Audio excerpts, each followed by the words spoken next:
Have you ever wondered where the problems in the world today would exist if we had deeper connection to ourselves, others, and the environment and acted from that place? Welcome to the Conscious Action Podcast with your host, Brian Berneman, who believe that connection is the key to taking conscious action as individuals and creating a better world. We are here to raise awareness and inspire meaningful action by sharing stories, knowledge, and conversations with thought leaders and change makers. From sustainability to well-being and everything related to conscious living, our mission is to empower you to be the change that you want to see in the world. Welcome everyone to a new episode of the Conscious Action Podcast. I am Brian Berneman, your host, and for this episode we are going to explore positive thinking. Before we do that, I invite you to just take a moment, take a deep breath, be here, be in your body, and let's go. Have you ever been told, just stay positive when you were going through something hard or challenging in your life? And you felt unseen, you felt dismissed, you even felt ashamed of your emotions. You're not alone. Today, we are diving into why positivity isn't always helpful, the shadow sides of positivity or toxic positivity, and why true healing actually requires space for all of your feelings, even the ones that we call not happy ones. So, the first thing is that toxic positivity is about this pressure to maintain a happy, optimistic state at all times, but mostly about being happy, about being, like in this positive mindset and everything is okay. And this can actually be on the way of us healing or on the way of our personal development. It can actually delay a lot of our journey and a lot of our process, and actually can create a lot of inner disconnection. I know this, and I share this on this podcast a lot of times, how when I was younger, every time that my parents would ask me how I was always okay. I was always okay. And it wasn't until later when I started to reconnect with my body that I realized I wasn't okay. I was really anxious. I was really stressed out. I was angry. I just didn't know it. And just because I was showing this, happy, positive aspect all of the times, it was as if that was the case. And I remember a lot of times my mom saying like, how are you really? And I'm like, I'm okay, everything is okay. And I noticed how that wasn't actually true. And I see this with a lot of my clients a lot of times, that they want to stay happy because that's what they are told that they are supposed to be experiencing. And so they are repressing a lot of times a lot of their feelings, and that is creating a lot of issues internally. A lot of times this manifests in sickness, cancer, autoimmune diseases. Everything that we are repressing, this just stays there. I remember my brother used to tell me that one day you're just going to explode if you keep on repressing all of your feelings, even in the moment that I didn't know that I was repressing them. So a lot of times we need someone to tell us that, and we need to acknowledge the full spectrum of our human experience, because there's things in our mind, our body, our spirit, our heart that are going to be so-called positive or not so-called positive or negative. So we need to allow all of it. And the more that we have emotional honesty, emotional awareness, that is huge for our well-being, allowing what is instead of bypassing it. As I'm saying, like every time that we suppress these feelings, these emotions, they can show up as stress, as illness, as physical tension in so many different ways. And it's interesting because in a lot of the ancient wisdom teachings, there's a lot of traditions that would honor grief, sadness, even anger as a necessary rite of passage, as a way of learning and growing and experiencing a milestone. Potentially there's grief because someone passed away, so instead of what happened to me, that I remember when my grandpa passed away, that I completely froze. I literally physically froze.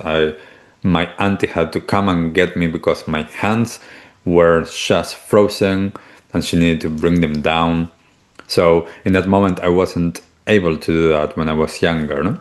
So I know that. And nowadays with neuroscience we are able to to show so many different ways of how the brain works and how experiences have an impact on us. And sometimes it might be really helpful when we're going through something, in order to regulate our nervous system, to just name things, name some of the feelings or some of the emotions that we are feeling. Potentially I'm feeling sadness, or I'm feeling anxious, or I'm feeling something around my heart, or I'm feeling something in my belly, or my belly is upset. Just naming it can help to self-regulate, because that can be a way that is really helpful for the body. And the more present that we are, and the more that we are mindful, this is supporting us to be with our experience. When we are practicing mindfulness, we can create a safe container to be and to feel without judging. For those that have heard of Vipassana retreat, of Vipassana meditation, it's a technique within the Buddhist tradition that is about experiencing and feeling, locating where in the body is there feelings or energy moving without judging, remaining completely equanimous of what is taking place. So equanimous means the same for everything. So if there's an intense feeling or a subtle feeling or a positive or negative one, we remain aware that there is a feeling there. So I invite you just to, as you're listening to me, just to notice what's happening. Notice where in your body is there something happening. Potentially name it, name how you feel, breathe into it, and eventually, if not immediately, you will notice that it shifts. Everything that we bring awareness into it and we acknowledge it, eventually it moves. Emotions or feelings are energy in motion. They're always moving through us, but they are not who we are. There's a big difference between identifying with the feelings and the emotions and just identifying the feelings and emotions. Those are not me. Those are things that I am experiencing. That allows us to create a little bit of separation and understanding and enough awareness and space to be with them.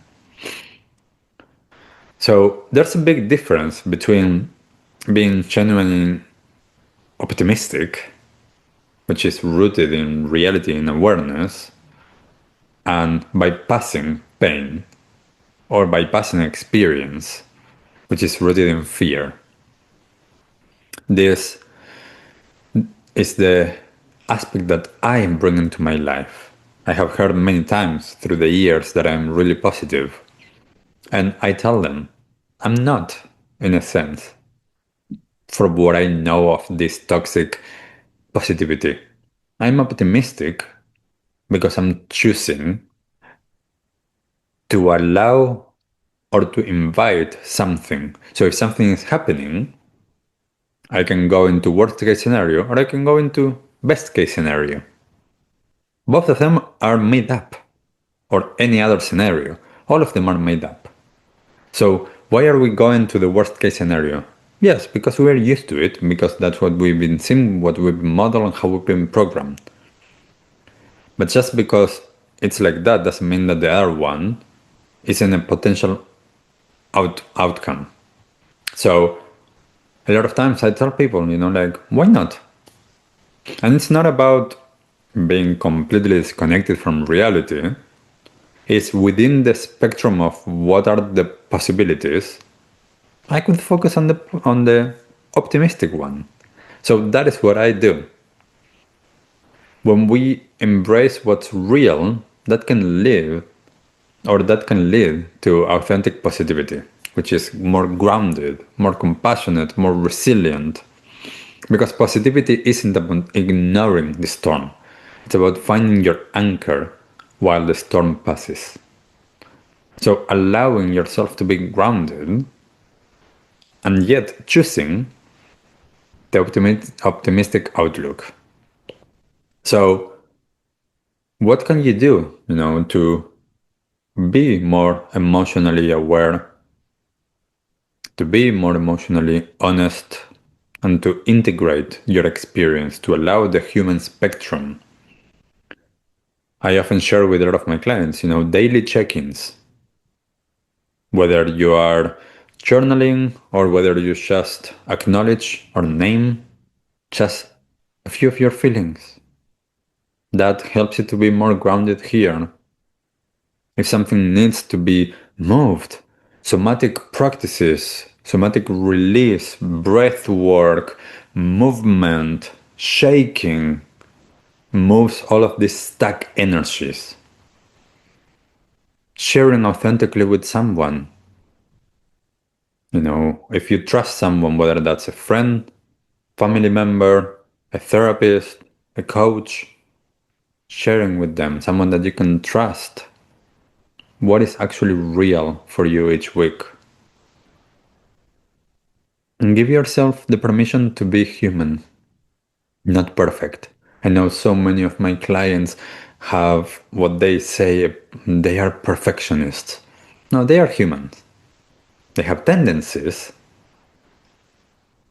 So we need to focus, bringing it back to just being humans. Because healing and the process and the journey and the path that we embark on isn't about feeling good all the times. It's about feeling whole, complete, allowing all of it. So I invite you today, this week, in the coming days, to integrate some of these practices or these perspectives into your life and notice if it changes your sense of well-being. If there's someone in your life that is always just saying, just be positive and makes you feel pressure, perhaps share this episode with them. If there's people in your life that you believe that are like I used to be, that they are not even realizing that they are just being positive because they are bypassing or suppressing or repressing their experience, share this episode with them.